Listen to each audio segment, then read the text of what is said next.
Banyan tree ಎಂದರೆ ಕನ್ನಡದಲ್ಲಿ ಆಲದ ಮರ ಎಂದು ಕರೆಯಲಾಗುತ್ತದೆ.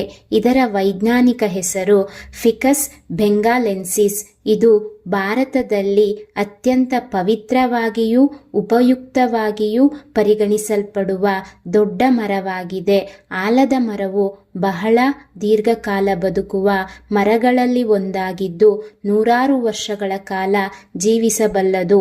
ಈ ಮರದ ವಿಶೇಷತೆ ಎಂದರೆ ಇದರ ಕೊಂಬೆಗಳಿಂದ ಕೆಳಕ್ಕೆ ಇಳಿಯುವ ವಾಯುಬೇರುಗಳು ಅವು ನೆಲಕ್ಕೆ ತಾಗಿದ ಮೇಲೆ ಮತ್ತೆ ಹೊಸ ಕಾಂಡಗಳಂತೆ ಬೆಳೆದು ಮರವನ್ನು ಇನ್ನಷ್ಟು ವಿಸ್ತಾರಗೊಳಿಸುತ್ತವೆ.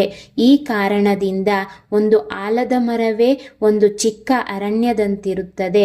ಭಾರತದಲ್ಲಿ ಹಳ್ಳಿಗಳಲ್ಲಿ, ದೇವಾಲಯಗಳ ಬಳಿ, ಶಾಲಾ ಆವರಣಗಳಲ್ಲಿ ಮತ್ತು ರಸ್ತೆ ಬದಿಗಳಲ್ಲಿ ಆಲದ ಮರವನ್ನು ಹೆಚ್ಚಾಗಿ ಕಾಣಬಹುದು. ಇದು ಜನರಿಗೆ ನೆರಳು ನೀಡುವ ಜೀವಂತ ಶೆಡ್ ಹಾಗೆ ಕೆಲಸ ಮಾಡುತ್ತದೆ. ಬೇಸಿಗೆಯ ತೀವ್ರ ಬಿಸಿಲಿನಲ್ಲೂ ಆಲದ ಮರದ ನೆರಳಿನ ಕೆಳಗೆ ಕುಳಿತು ವಿಶ್ರಾಂತಿ ಪಡೆಯಬಹುದು.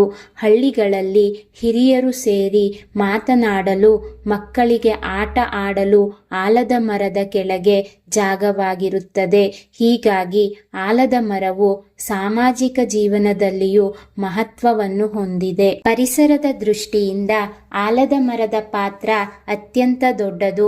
ಇದು ಹೆಚ್ಚಿನ ಪ್ರಮಾಣದಲ್ಲಿ ಆಮ್ಲಜನಕವನ್ನು ಬಿಡುಗಡೆ ಮಾಡಿ ವಾಯುಮಾಲಿನ್ಯವನ್ನು ಕಡಿಮೆ ಮಾಡಲು ಸಹಾಯ ಮಾಡುತ್ತದೆ. ಆಲದ ಮರದ ದಟ್ಟವಾದ ಎಲೆಗಳು ಸೂರ್ಯನ ಕಿರಣಗಳನ್ನು ತಡೆದು ನೆಲದ ತಾಪಮಾನವನ್ನು ಕಡಿಮೆ ಮಾಡುತ್ತವೆ. ಇದರಿಂದ ಸುತ್ತಮುತ್ತಲ ಪರಿಸರವು ತಂಪಾಗಿರುತ್ತದೆ. ಹಲವಾರು ಪಕ್ಷಿಗಳು, ಕೀಟಗಳು ಮತ್ತು ಸಣ್ಣ ಪ್ರಾಣಿಗಳು ಆಲದ ಮರವನ್ನು ಆಶ್ರಯವಾಗಿ ಬಳಸುತ್ತವೆ.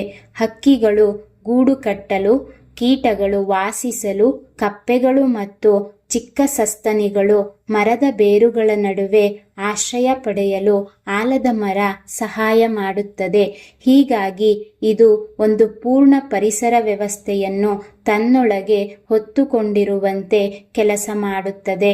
ಆಲದ ಮರದ ಫಲಗಳು ಅಂಜೂರದಂತಿರುವ ಸಣ್ಣ ಹಣ್ಣುಗಳು ಕೆಲವು ಪಕ್ಷಿಗಳಿಗೆ ಆಹಾರವಾಗುತ್ತವೆ. ಈ ಮೂಲಕ ಆಹಾರ ಸರಪಳಿಯಲ್ಲಿ ಕೂಡ ಆಲದ ಮರದ ಪಾತ್ರ ಮಹತ್ವದಾಗಿದೆ. ಆಲದ ಮರಕ್ಕೆ ಧಾರ್ಮಿಕ ಮತ್ತು ಸಾಂಸ್ಕೃತಿಕ ಮಹತ್ವವೂ ಇದೆ.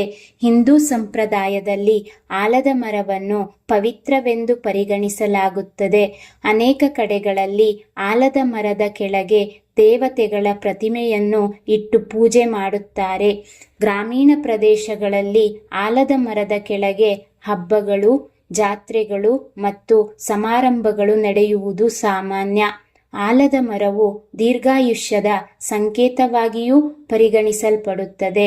ಆಲದ ಮರದಂತೆ ಬಲವಾಗಿ ನಿಲ್ಲಬೇಕು ಎಂಬ ಮಾತು ಸಹ ನಮ್ಮ ಜನಪ್ರಿಯ ಮಾತುಗಳಲ್ಲಿ ಕಾಣುತ್ತದೆ. ಇದು ಮಾನವನಿಗೆ ಸಹನಶೀಲತೆ, ಸ್ಥೈರ್ಯ ಮತ್ತು ಸಹಕಾರದ ಪಾಠ ಕಲಿಸುವಂತೆ ಕಾಣುತ್ತದೆ. ಏಕೆಂದರೆ ಆಲದ ಮರದ ಒಂದು ಕೊಂಬೆಯೇ ಮತ್ತೆ ಹೊಸ ಕಾಂಡವಾಗಿ ಬೆಳೆದು ಸಂಪೂರ್ಣ ಮರಕ್ಕೆ ಬೆಂಬಲವನ್ನು ನೀಡುತ್ತದೆ. ಆರೋಗ್ಯದ ದೃಷ್ಟಿಯಿಂದಲೂ ಆಲದ ಮರ ಉಪಯುಕ್ತವಾಗಿದೆ. ಆಲದ ಮರದ ತೊಗಟೆ, ಬೇರು ಮತ್ತು ಎಲೆಗಳನ್ನು ಆಯುರ್ವೇದದಲ್ಲಿ ಕೆಲವು ಔಷಧಿಗಳ ತಯಾರಿಕೆಗೆ ಬಳಸಲಾಗುತ್ತದೆ.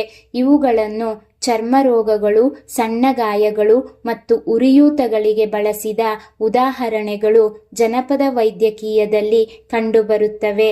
ಆದರೆ ಇಂತಹ ಮನೆಮದ್ದುಗಳನ್ನು ವೈದ್ಯರ ಸಲಹೆ ಇಲ್ಲದೆ ಬಳಸಬಾರದು ಎಂಬುದನ್ನು ನೆನಪಿಡಬೇಕು. ಮರದಿಂದ ಹೊರಡುವ ಕೆಲವು ದ್ರವ ಪದಾರ್ಥಗಳು ಕೆಲವರಿಗೆ ಅಲರ್ಜಿಯನ್ನು ಉಂಟು ಮಾಡಬಹುದು. ಆದ್ದರಿಂದ ಆಲದ ಮರವನ್ನು ಉಪಯೋಗಿಸುವಾಗ ಜಾಗ್ರತೆ ಅಗತ್ಯ. ಇಂದಿನ ನಗರೀಕರಣ ಮತ್ತು ರಸ್ತೆ ವಿಸ್ತರಣೆಯ ಕಾರಣದಿಂದ ಅನೇಕ ಹಳೆಯ ಆಲದ ಮರಗಳನ್ನು ಕಡಿದು ಹಾಕಲಾಗುತ್ತಿದೆ. ಇದರಿಂದ ಪರಿಸರಕ್ಕೆ ಹಾನಿಯಾಗುವುದಷ್ಟೇ ಅಲ್ಲದೆ ನಮ್ಮ ಸಂಸ್ಕೃತಿಯೊಂದಿಗಿನ ಒಂದು ನಂಟು ಕೂಡ ಕಡಿದು ಹೋಗುತ್ತಿರುವಂತೆ ಆಗುತ್ತದೆ. ಒಂದು ದೊಡ್ಡ ಆಲದ ಮರವನ್ನು ಬೆಳೆಸಲು ದಶಕಗಳ ಕಾಲ ಬೇಕಾಗುತ್ತದೆ. ಆದರೆ ಅದನ್ನು ಕತ್ತರಿಸಲು ಕೆಲವೇ ಗಂಟೆಗಳು ಸಾಕು. ಹೀಗಾಗಿ ಹೀಗಾಗಿ ಆಲದ ಮರದಂತಹ ದೊಡ್ಡ ಮತ್ತು ಉಪಯುಕ್ತ ಮರಗಳನ್ನು ಸಂರಕ್ಷಿಸುವ ಜವಾಬ್ದಾರಿ ನಮ್ಮ ಮೇಲಿದೆ. ಶಾಲಾ ಮಕ್ಕಳಿಗೆ ಆಲದ ಮರದ ಮಹತ್ವವನ್ನು ತಿಳಿಸಿ ಮರ ನೆಡುವ ಅಭಿಯಾನಗಳಲ್ಲಿ ಪಾಲ್ಗೊಳ್ಳುವಂತೆ ಪ್ರೇರೇಪಿಸಿದರೆ ಮುಂದಿನ ತಲೆಮಾರಿಗೆ ಹಸಿರು ಪರಿಸರವನ್ನು ಕೊಡುವಲ್ಲಿ ಸಹಾಯವಾಗುತ್ತದೆ.